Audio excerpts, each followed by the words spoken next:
Hi, I'm Mark Victorsen from Pacific Golf Club. Today I'm going to show you how using our FlightScope technology can assist in the training of golfers by demonstrating to the golfer exactly what's happening in their swing as far as their swing path, club face position and their angle of attack. There are basically 5 things that influence how the ball flies. Doesn't matter who the golfer is: club head speed, the centeredness of the hit, the angle of attack, the swing path and the club face position. So I'm going to show you how, by using our FlightScope here, by demonstrating 3 different shots, how we can demonstrate to the student this is what they need to do as far as changing their technique to achieve a better result. So the first shot I'm going to play is one which I guess is typical of a whole lot of golfers, not just here at Pacific Golf Club but worldwide, where the person comes down and across. This would be typically somebody who takes big divots with their short irons, maybe has a slice with their driver. Not maybe, definitely does. So I'll aim straight and then I'll swing down and across to the right. The next shot I'm going to play is one where we change the angle of attack from going this way to an angle of attack that comes well to the right of our target as opposed to the left like the previous one.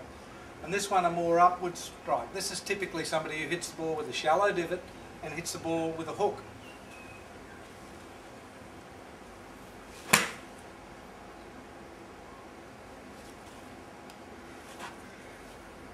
The last one I'm going to play is the one that I think is the most difficult, the proper one, where the club path is fairly neutral, angle of attack is good, and we get the club face square to the target.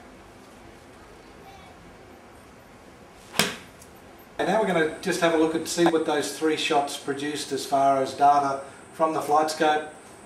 And this FlightScope measures the club path, angle of attack, club face position, etc. So here's the first shot we hit. If I run it through, if you have a look closely at the screen here,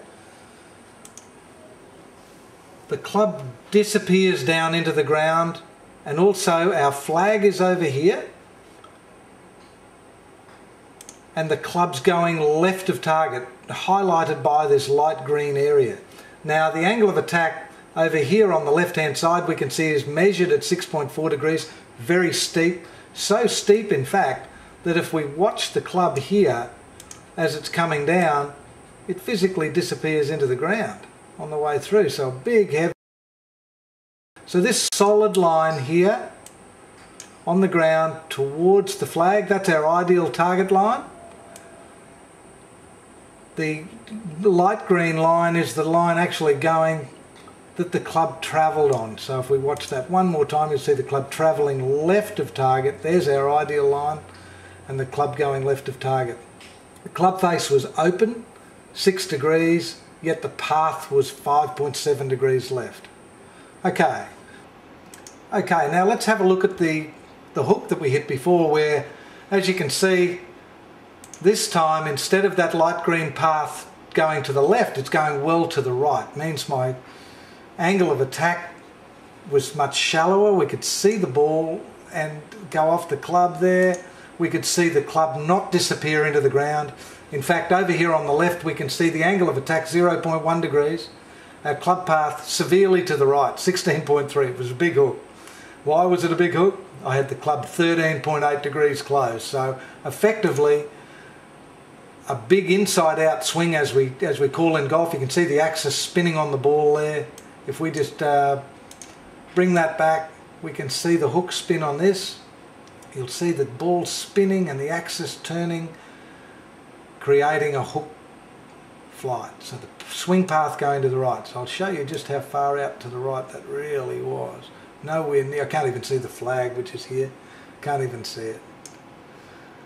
Now, the ideal shot. This is the most difficult one of the lot. The smoker, where we absolutely get perfect swing path, we get perfect angle of attack,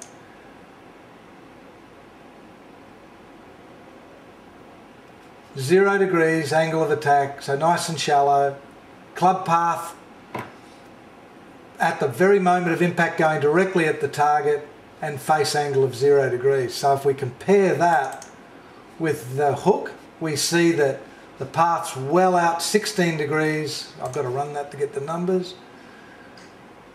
16 degrees out to the right. If we look at the slice, again I've got to run those numbers just to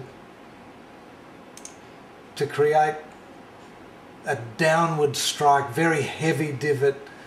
Typically like this, an open club face, because when people swing left they compensate by opening the club and they hit that across the line, swinging down and across and to the left of the target creates a big divot and generally big heavy slice and a lack of distance.